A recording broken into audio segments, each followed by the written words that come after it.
DAO, a crowd-funded group of cyber artists accomplished their mission to buy a copy of a legendary movie manuscript based on the famous Frank Herbert novel, Dune. Now, they plan to burn it, create a series based on it, and open the floodgates for fan fiction artists to do what they will with it. The only problem? Well, there's some stuff that they should probably know about intellectual property. Good news, we have special guest Jan-Willem Hoedmaker with us, and this is Stuff You Should Know About IP. Stuff You Should Know About IP is the most mind-blowing, knock your socks off podcast about intellectual property in the known universe. So do us a favor, hit that like button, leave us a comment, and share it with your coworkers, your sister, and your family pet. Today's episode of Stuff You Should Know About IP is brought to you by the Trademark Lawyer magazine. If you want to stay up to date with everything that's going on in the world of IP and trademarks, go to www.trademarklawyermagazine.com. Each issue is free to read for up to 8 weeks. That's trademarklawyermagazine.com for global news in the world of trademarks. All right, Tom, Jan-Willem, let's talk about Dune, one of my favorite topics. Yeah, Dune is perfect for you, Ray, because I have not met someone who loves Dune as much as you yet. Well, so believe me, there's people who love it way more than I do. Well, really? among the people I know, you are an enthusiast. I am. Ray, you tell us about Dune. Out here. Yeah, you tell us about Dune. Yeah, Ray, okay. I can tell you that the only thing I know about Dune is that it is a book. It's written by Frank Herbert. Correct. Because I have heard about that, and I love books, but I do not read any science fiction. So I am aware of the existence of the book, and I'm aware of the author. But I haven't read it. But it's actually it's the only science fiction book I've ever read. So really? So you're saying I should try it? Yeah. Well, I mean, it depends. If you've never read science fiction, maybe, but if you've read it and you hate it, I don't know. I have read some science fiction, but or fantasy. But for example, The Lord of the Rings is something that, to me, is just painful to read. It hurts my brain. That's why God created movies. Ah, okay. I also watched the movies and I fell asleep. You did. Okay. You might like the Lord of the Rings movies. The Dune movies. So I'll give you the quick history, because there's actually 2 movies that have been made on Dune. But just to go back to the beginning, Frank Herbert wrote this book called Dune, 1965. It was released, and it was a big commercial success. And science fiction, I mean, I'm sure there's a lot of debate about this, but a lot of people say that it's the greatest science fiction novel ever written.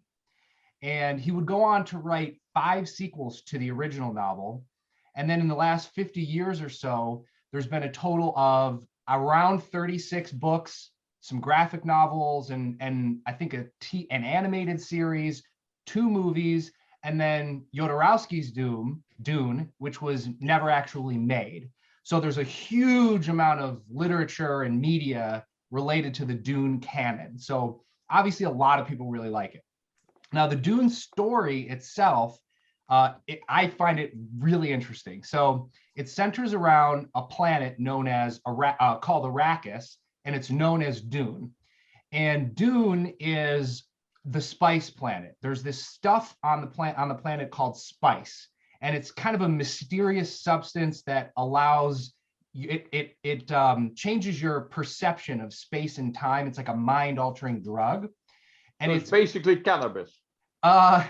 It's like if you smoked all the cannabis that ever existed all at once. Okay. And it gives humans the ability, and one of the things I love about Dune is there's no aliens in the universe. It's just humanity, the only intelligent life. So we're 20,000 years into the future of humanity, and there's no aliens, but there are these beings called the Space Guild Navigators.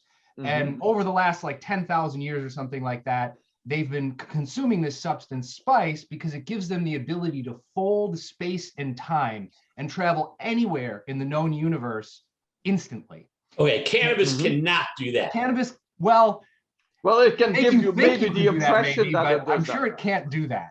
Right. Well, Yeah, I you was might already, have I was thinking, I mean, being Dutch and stuff, that you were describing the Netherlands, but Well, I mean, maybe like ayahuasca could do that. I don't know. I've never done ayahuasca. I don't do drugs myself, so I don't really know. But so the spice, right? A couple other things that I think are really cool about the book is there's elements of religion and politics woven into the story, and the characters all have really great character arcs.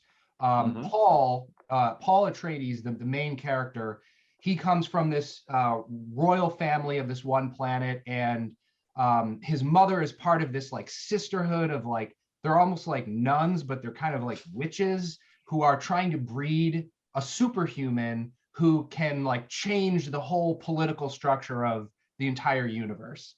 And Paul was not supposed to be born. His mother was supposed to give birth to a girl so that they could like connect the family lines between other big houses. But she gave birth to a son. They go to Dune, and then the spice on Dune starts changing him. And I don't want to ruin the story too much, but he may or may not be this super being, right? So that's the background of the story itself. Now, David Lynch made a movie in the 80s based on Dune, and it sucked. That wasn't Sting in it? Was it Sting? Yeah, I think it was Sting was in it. That's why it sucked. Yeah. It was okay. So as a fan of the book, I saw it in like the early 2000s, right?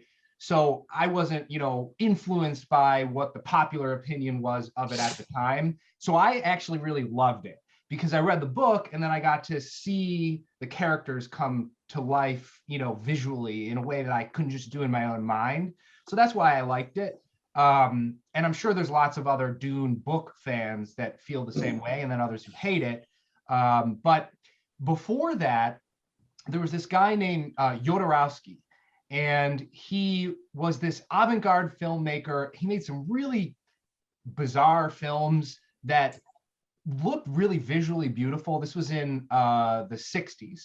And he had, for some strange reason, his movies became a cult success and a commercial success. And there were some producers in France that were willing to back him on his next movie. And they said, whatever you want to do. And he said, Dune. And this was around the time the book had come out and was really popular. And when he said that, he actually hadn't even read the book.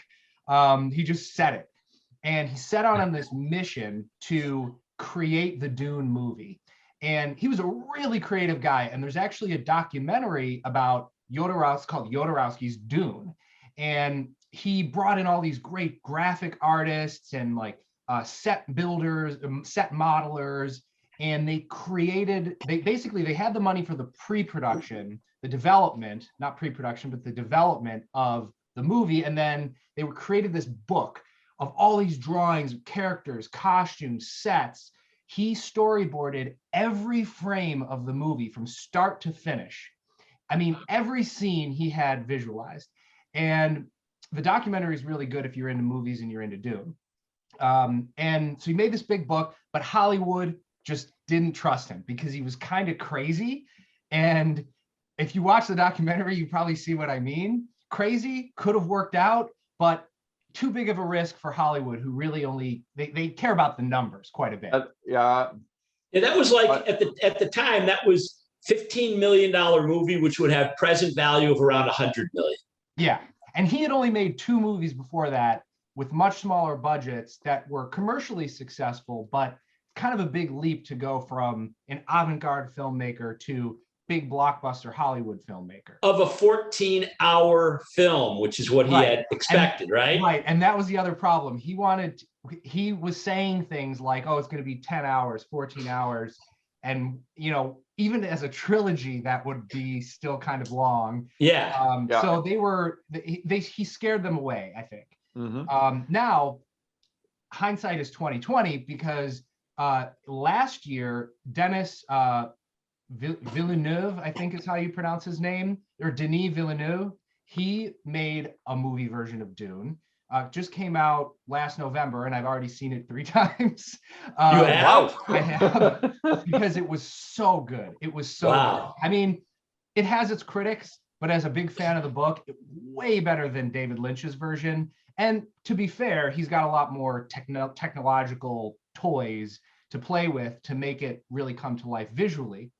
And so far, the box office on that film, or as of a couple weeks ago, is almost $400 million global box office.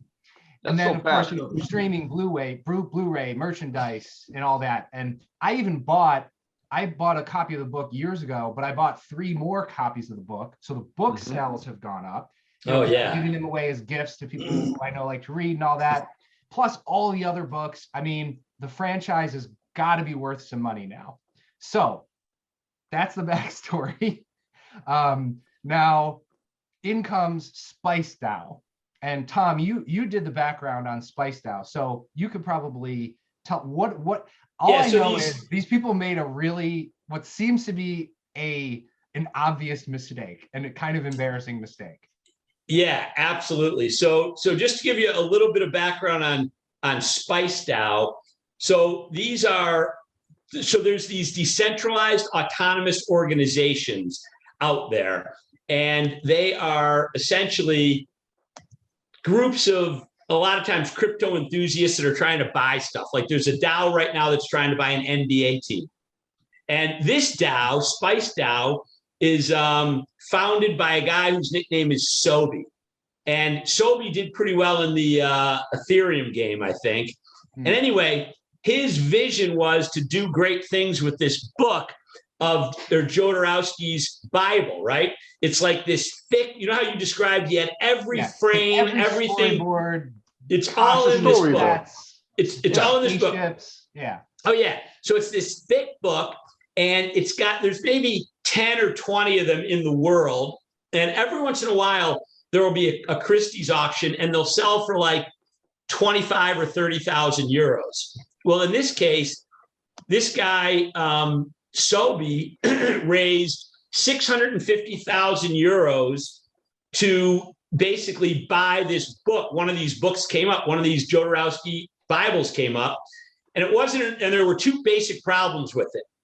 One, Christie's did not accept Ethereum as a payment mechanism, and 2, it wasn't enough money. So he ended up putting money out of his own pocket in to buy it for 2.66 million euros. And he did not realize what he was buying.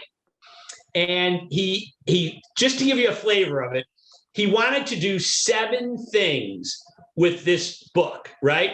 First, he wanted to issue a collection of NFTs that are technically innovative and culturally disruptive. There was an article where he said he has never had an opportunity to be at the cultural decision table, but now he is. So that's 1. 2, he wanted to convert the book into JPEGs. Then he wanted to burn the book as a marketing stunt. And then he wanted to create a video of burning the book and selling that as an NFT. Then he wanted to make the book public to the extent permitted by law. Then he wanted to produce an original animated series inspired by the book and sell it to a streaming service. And then he wanted to do something he refers to as support derivative projects from the community. So that's what he had in mind from buying a book. Now, as we know from being IP people, he didn't buy the rights to Dune. He didn't buy the copyrights. He just bought a book. So the question is, can he do any of those things?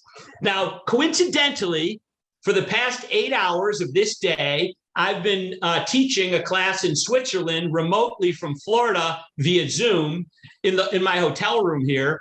And I've been basically teaching IP fundamentals to EPFL students, which is an executive MBA program there. And I could not control myself. I had to bring up this Dune scenario, right? And I basically asked the students this: of the 7 things that they want to do, which are they allowed to do? So, and I'll ask Jan Willem. Jan Willem, first thing they want to do. You're the lawyer for the Spice DAO. They want to issue a collection of NFTs that are technically innovative and culturally disruptive. Now, you've become a bit of an NFT guy in the past 48 hours, right? Well, I've looked into it, and I have to admit that I think there is probably at the moment more that I don't understand than that I actually do. Yeah. Well, you're not alone. That's how I feel. And I will be very upfront about that, because my understanding is that NFT is something which uses blockchain and to create a non-fungible token, which means it is something, a piece of software which cannot be fudged. So once you have it, it is very easy to check if anybody has fiddled with it and changed even one bit in the piece of software. So that is good in terms of authenticity. Now, when I watched your previous video on NFTs, which I recommend to everybody, where you were talking about NFTs and, for example, a painting by Monet. And that got me thinking, because an NFT is not the same as a painting. In the same way as what we're talking about now, that an NFT is something in terms of software, and that's not the same as a book, because a book you can burn, a piece of software you can't burn. Why? You can crash the server it's on, but you cannot burn the actual code. Right. So if I look at the analogy with the Monet, if I buy a Monet, I have a painting by a famous painter, and obviously it's a matter of taste. If you like Monet, I happen to like him, but not everybody does. I remember you not being too impressed on. So that's right. So which is fine. But, and this is the interesting part about art. A painting by Monet, what is very important is that this painting actually has to be painted by Monet. So there has to be, the buyer needs to be sure that this painter was not paid by his housekeeper, who had sort of taken it up as a hobby, but that Monet actually put his brush to the canvas and created this painting himself. Right. And now Monet has been dead for probably about 100 years or so, I think, 80 to 100 years. He lived in the 19th century. And so this painting could have changed hands a lot of times. And what is important in order to establish that a painting is authentic is what in the art world they call provenance. And provenance is where does it come from? So if a painting changes hands, there is also paperwork that goes with it. Mm-hmm. Yeah. And when you buy, if you were to buy a painting now from, let's say, Christie's or Sotheby's or one of the big auction houses, you don't just get the painting, you also get a whole bunch of paperwork and the certificate of authenticity. Yeah. Now, and this is what made me think about these NFTs, because I think, and you can correct me if I'm wrong, that in this particular case, the NFT is not the painting, but it's the certificate of authenticity. And the certificate of authenticity is always given off by the current owner of the painting, because he will say, I bought this painting from person X, then and then, or from Christie's, or this is the paperwork that came with it. And I certify that the paperwork that came with it is the actual paperwork, and this painting, therefore, is the real thing. Right. Yes. So that is where I see potentially that an NFT could be useful, and in particular, for example, if it is but you could also use that for some digital work of art. Yeah. So that I can see. The thing that I am sort of completely missing in this whole discussion is that these guys have a book which they want to burn, and then they want to create NFTs. Well, they're probably going to have to create these things. Those would be, I have no idea. Well, keep in mind, here's what I'm thinking. So they want to do a number of things. They want to create NFTs. They say they want to create JPEGs, right? So imagine this book. All right. Imagine this book, though, is filled with a whole bunch of images.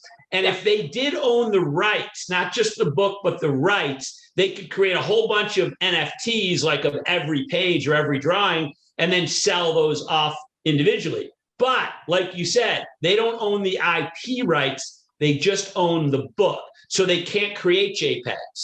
They cannot really for their own use, usually. They could, if you say, I want to look at the actual pages and I have only one book, but look, I paid 2.6 million for this thing, so I want to put it in the safe, then I think you are generally allowed to create JPEGs for yourself, which you alone can then watch.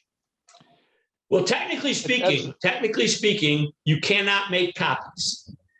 Copyrights give you the right to prevent other people from making copies. So technically speaking, yeah, you paid $2.6 million. Tough luck. But who's going to pay? Law, but I think in Europe there is also something which is called fair use, and you are allowed to make a copy for yourself and no one would care, right? No one would care. Right. But if you start selling off NFTs with those JPEGs, that's a different story. You are not allowed to do that. That's a different story. Now, the one thing so I was talking to this EPFL group today, and the question was, can they burn the book? Yes. Yeah. I would say yes. Own it. They can burn it. It's their book. Now, can they videotape the burning, make a digital, it creates a digital representation, and then create an NFT and sell the NFT? Can they do that? Well, the question is what you mean by digital representation. I think if you would make a big pile of wood, set fire to it, throw the book on it, and videotape the whole thing, that would probably be allowed. Okay, now I originally thought that till I started talking about it, but what if you could see the Dune cover in your digital representation? Yeah, that's a tricky one. Right, Jodorowsky's cover is it's unique, it's distinctive, he created it. Now you've created a derivative work from a copyrighted work. So I don't know, you can certainly burn it. You could probably videotape it. If you didn't have the book, I mean, if you had like a book, but you couldn't see anything of it, and you said, oh, this is the Dune book by Jodorowsky, and you threw it in the fire, then yes. But arguably, you can't create a reproduction of any of the pieces of it, right? So that's questionable. They want to burn it, okay. Then they want to videotape the burning and sell it as an NFT, maybe, but depends, I guess, what the definition is of what copyrights are, right? Yeah, but then they want to do other stuff. On how I think in practice, because nowadays in our Zoom times, you know that particularly politicians, when they're interviewed on TV, they always have a big bookshelf behind them. Oh yeah, right. Including with lots of books that they think make them look intellectual. Right, that they've never read. Right. I'm feeling a little insecure right now. Look at Ray. Yeah, well, Ray, you're off the hook here because your bookcase is so far away that you can't actually read the titles. Yeah, it's actually just all Mad Magazine. So here's the other thing they want to do. They want to make it available to the public. And the way they put it was they want to make it the book public to the extent permitted by law. So I'm having this discussion with these guys at EPFL today. And I said, well, you can sell the book, right? You can resell it. And then one of the guys objected. He said, yeah, you could resell it, but you can't, like, for example, rent it. You can't let people come and read it and give you $20 to read it. And I thought, why not? You own it. You can let them, you can pay to read it. Because I know that for libraries, for example, they buy books. Yeah. But there are some agreements that if you want to rent something out, that you have to pay royalties.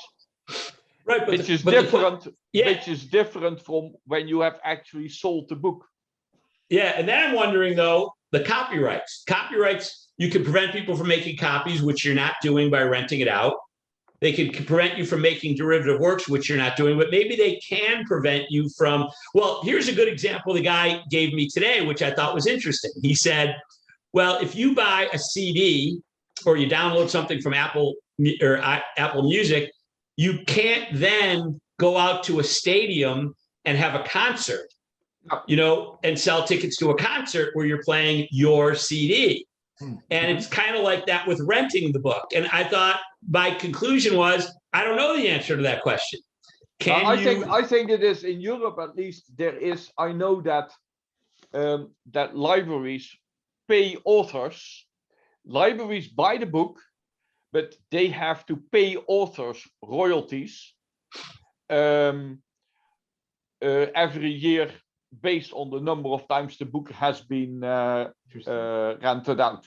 Yeah, that's interesting. I did read, in fact, I did read a column of an author once who said that he got this royalty check and it was €2.64. And I think that was over the last 3 years. So he couldn't even go to Chipotle. It's hardly worth the paper it's written on and the post. Right. He couldn't even get an Impossible Burger. No. He wouldn't be able to do that. No. Maybe an Incredible Burger, but not an Impossible Burger. So then the other thing they want to do is, let's see, produce an original animated series inspired by the book and sell it to a streaming service. What do you think of that, Jan Willem? Yay or nay? Probably not. What do you think, Ray? Well, inspired is not very. It's a funny word. Yeah, because if it is inspired, and it would only be inspired, but it would be completely different. It would, for example, it would also be about a planet.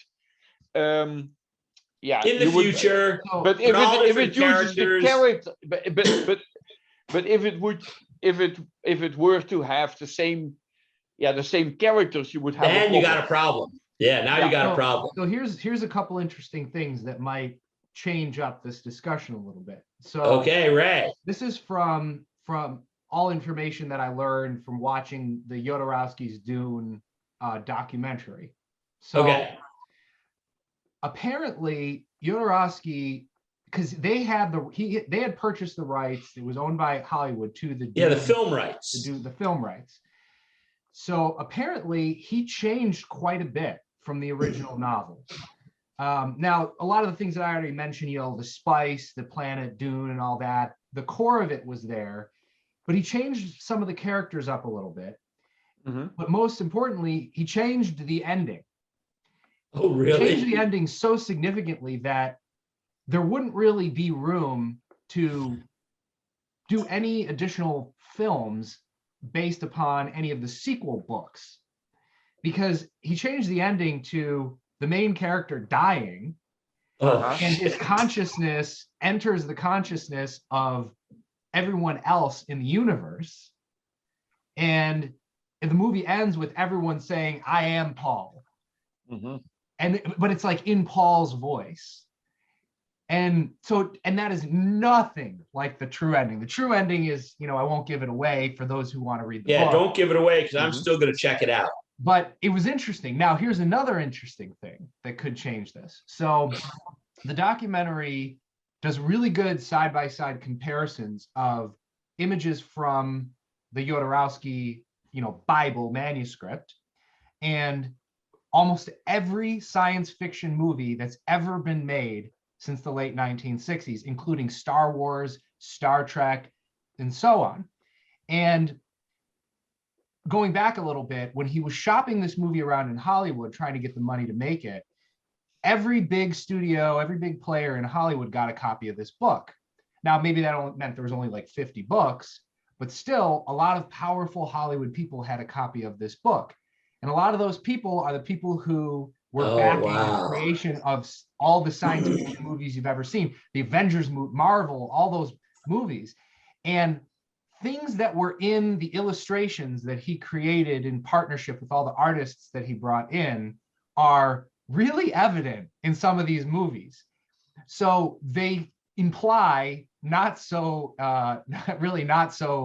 subtly that this book has influenced the imagery and even certain story elements that have arisen in a lot of really famous science fiction movies throughout the years. It's sort of like you can trace back the source of all the really creative ideas that worked in these movies. You can trace back. That's why it's like the Bible of, you know, the science fiction. The movie right? Bible, yeah.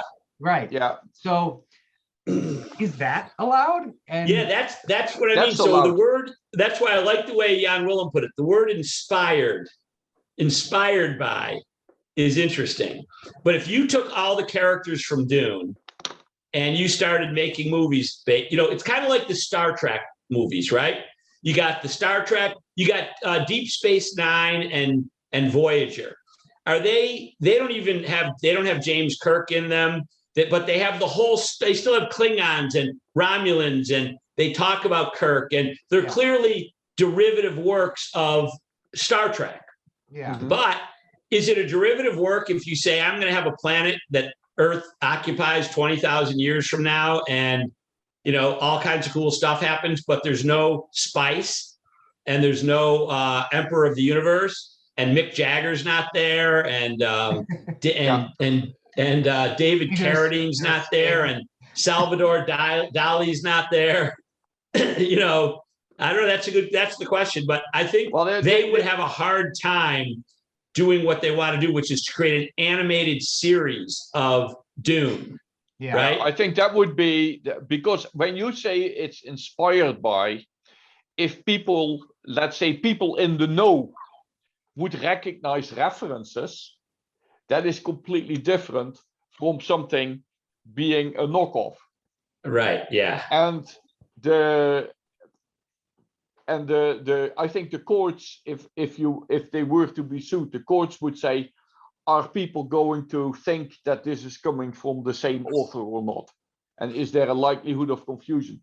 I don't know if you're aware, but there was a Russian, some Russians made a knockoff of Harry Potter. And I wasn't aware. Well, and they, I think actually it went to, it also went to a Dutch court for some reason. And they're quite good at doing those kind of things quickly, because they wanted to have a translation of the Russian book in Dutch.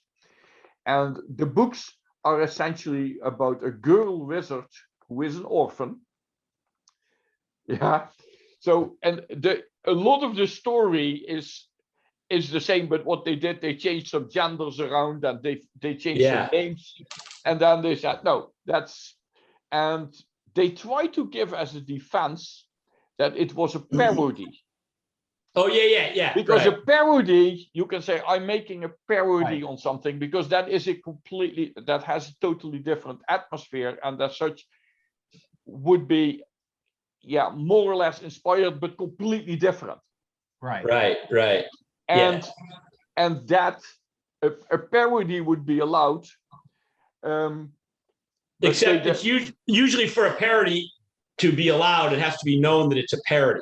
And not another dramatic series, right? Exactly, and it would have to be completely clear that it is not just another book in the series.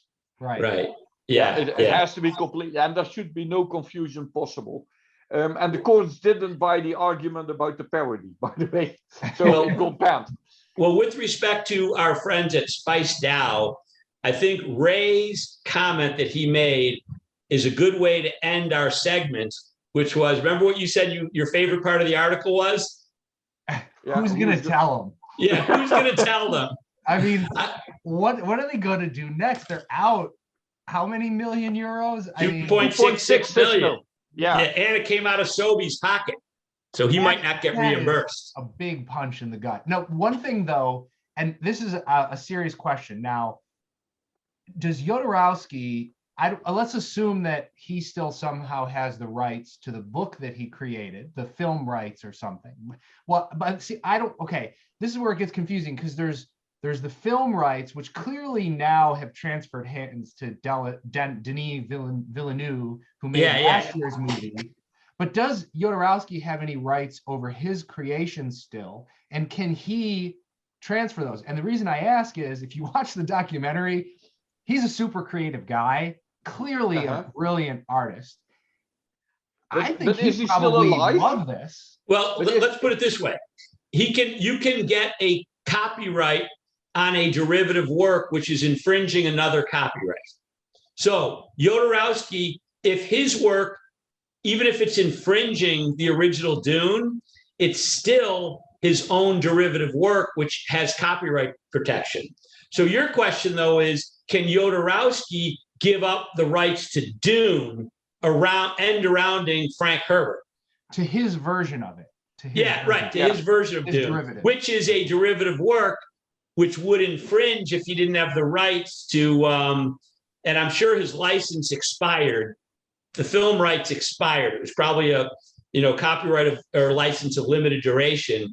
So He probably doesn't have rights anymore, but his book still has copyright. So he might be able to sue the Spice DAO for violating his copyrights in his own book if they try to create an animated series out of his book. But Frank Herbert might also be able to sue for violating the copyrights of the original Dune series. Well, I don't think Frank Herbert is going to sue. I think it's going to be his he's heirs. dead. Right, he's dead. Right, but copyrights last a long time. 70 years after the death of the author. Which is crazy. But that's interesting because Jodorowsky is apparently still alive, but he was born in 1926. So he would now be like 96 or so.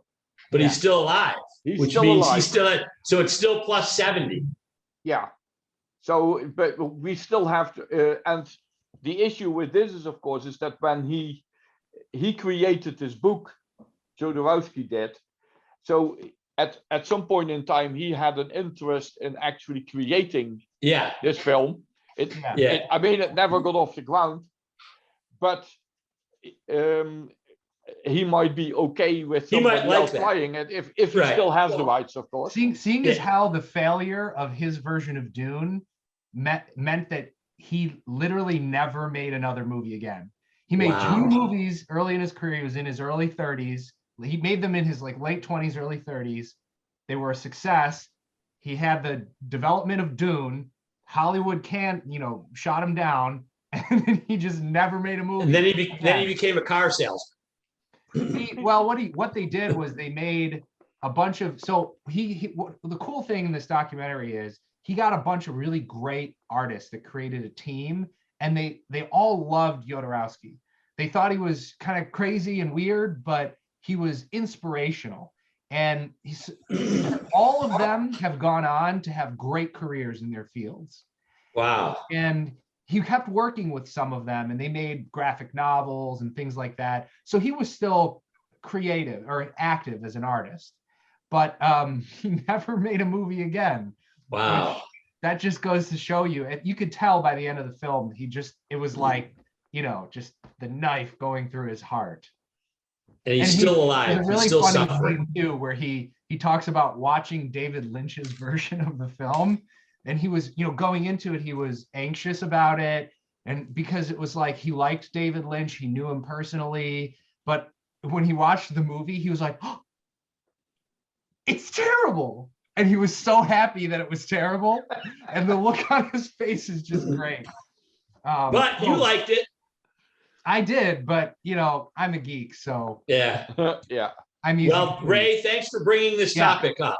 Everyone, if you enjoyed watching this episode of the podcast, and it's one of our longer episodes, and I'm not ashamed about that because I love Dune, but if you enjoyed it as much as we did, especially me, please don't forget, leave us a comment, let us know what you think about Tom's 7 questions, and share this. Again, remember, the most important person in this podcast is you. You have the power. All right, see ya.